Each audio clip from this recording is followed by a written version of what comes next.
Hello, now today we have a very short video for you. Just want to have a quick look around this car we've been here driving. This is the Cupra Tavascan. Now this is the kind of last vehicle to arrive in New Zealand from the kind of ID4 family, so Volkswagen's electric vehicle platform, but this one's from their Spanish division, so theoretically this one's going to be the sporty, zesty one, and well, it is. The range starts with the V, which is rear-wheel drive, and this one over here, this one is the very sporty VZ all-wheel drive. Just have a really quick look around and see what you get.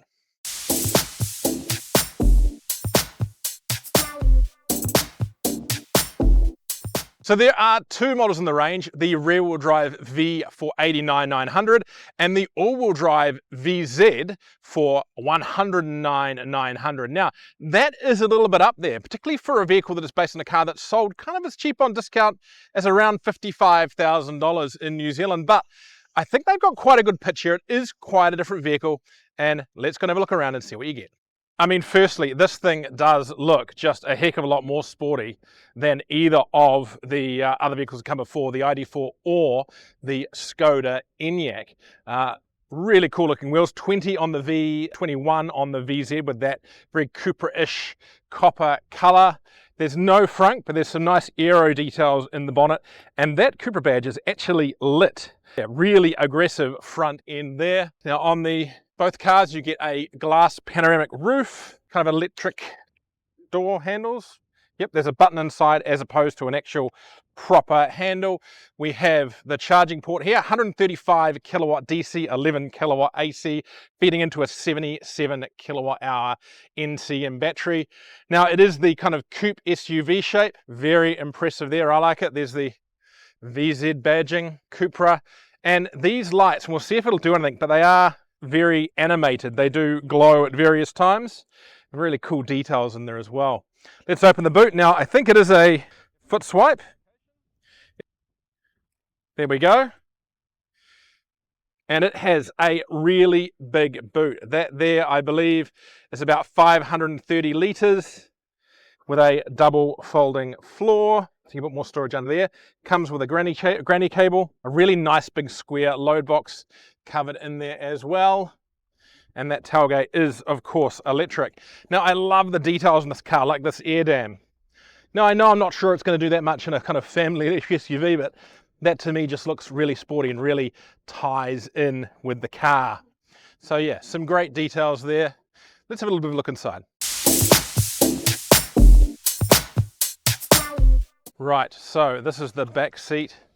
Nice flat floor down there, rear air vents and HVAC controls, big armrest there in the middle. And if I jump in, so set basically to my size. Yep, great toe room, great foot room. Euro spec model, I guess, so it's got a tip tether for the front seat. Now, it's not the most spacious SUV in the back. These headrests, you do have to really pop them up to get a bit of extra space, but you know what? Overall, that's reasonably comfortable. And while the edge of the sunroof is by my head, it's actually not too bad. And I think when you've got that roof open, it's going to be a bit more spacious. But yeah, it is a sports SUV. I wouldn't call this like a big open cabin back here, like say the ID4, for example. But you know what? It's not too bad. And it's also really nicely finished. If I close the door here, we've got these nice metallic kind of gold handles. Quite a little easy to grab, but quite conventional, no looking for buttons and that kind of thing. Interesting kind of Cupra motif here. A little bit of a door pocket. There are two USB-C ports down there as well, and some lighting here over my shoulder and grab handles. Right, let's go check out the front. Right, so getting into the front seat of the Cupra Tavascan VZ. Very sporty steering wheel here. We've got buttons for selecting the drive mode and a kind of a shortcut button straight to the programmable Cupra button. Metallic pedals down there. More of that trim in the door, it looks like, and in the dashboard. And if we jump in, there's actually a sit and start system. So as soon as you sit down, it will start the vehicle. But we do have a start button down there if you really want one. A big swoopy dashboard. Now you'll kind of see hints of it up in the front there, but there is a active light up there that can be used for showing certain things when the car is doing stuff. Set it like there we go. Now you have your drive controls down there on the steering wheel column, like that, actually nice and reachable. Now, and they have been moving away from these haptic feedback buttons in the steering wheel. They've still got them in this, I don't mind them. Now we have this big 15-inch screen up here, and I quite like this. Now, there aren't a huge amount of buttons down here other than hazards. While we're at it, there's a wireless charger down there, cup holders and storage between the seats. But yeah, the screen works really well, I think. Lots of nice big buttons. You've got your heated seat controls there. I was driving something recently to dig 3 things in to get your heated seat controls. Not the case with this car. And then once you are in the system, nice, big, easy to read icons, quite functional. It's got wireless Apple CarPlay and Android Auto. No app connectivity, so you can't start, stop or whatever the car with the app, which is a little bit of a letdown, but yeah, not the end of the world. Up here we have the controls for the roof. We'll open that up for a bit more light. And then if we look over here in the corner, you'll see the speakers there marked Sennheiser. The vehicle has had its audio system tuned by them, but apparently they've gone beyond most, and the Sennheiser team actually came to the factory and design the speakers around the physical vehicle rather than just a digital one and tune them accordingly. So it's a pretty cool little addition. We have the central spine here, which is kind of part of Cupra's motif. It is hard plastic, but it actually feels nice quality. They joke you could grab onto this when you go around corners, keep you there. But it's kind of designed mostly to be a visual feature supporting the quote, floating dashboard. Pretty nice from an interior perspective. If we look at the seats, they have this fabric microfiber kind of finish with these, again, gold treatments in them, which look really neat. These cup holders are actually lit as well, I should mention. Right, let's take this thing for a drive.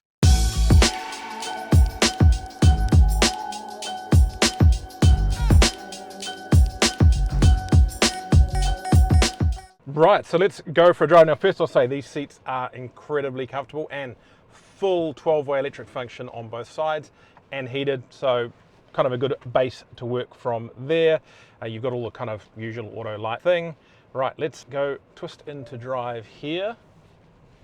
So performance-wise, it's 210 kilowatts and 545 newton meters in the rear-wheel drive model, 250 kilowatts, and the same torque for the rear motor in the all-wheel drive model, and it adds another dose of torque from the front. They don't really quote combined figures.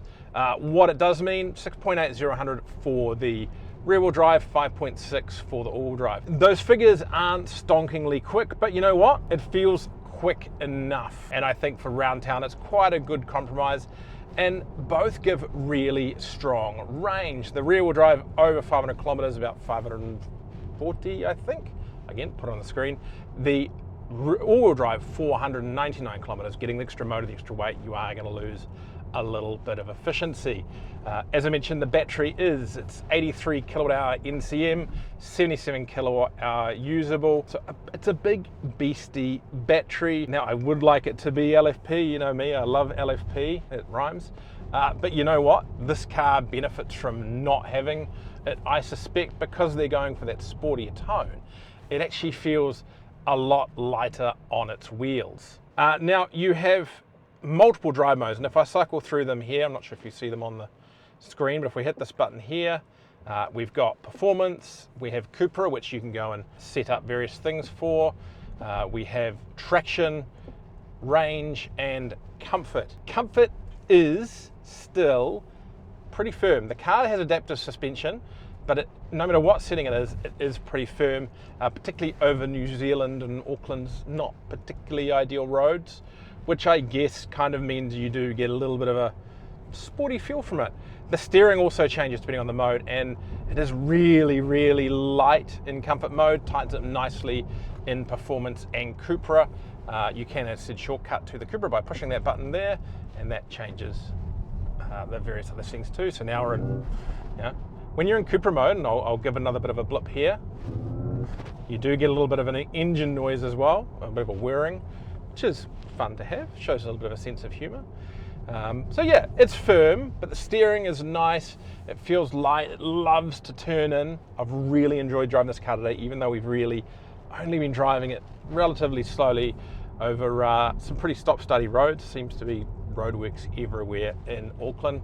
Now you do get adaptive regen. It does change with the drive modes as well, but if not, you can go in these pedals. We're on the lowest setting now.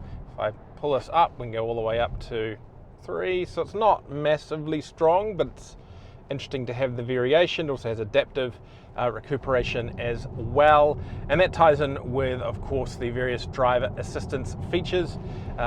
This has a pretty long list. I will put it up at the moment, and they work really well. No over-the-top beeps or bongs, nothing aggressively throwing you about in the lane, just nice, sensible driver assistance features. Even down to the driver awareness system, it does have a system to sense when you aren't paying attention, particularly when you're looking at the screen there. But if I look at the screen for too long, it doesn't beep, it doesn't bong, it doesn't lock you out of things. It just puts a little bit of a warning up on the screen and won't let you touch anything else for 5 seconds. That's smart. I really like how they've done that there.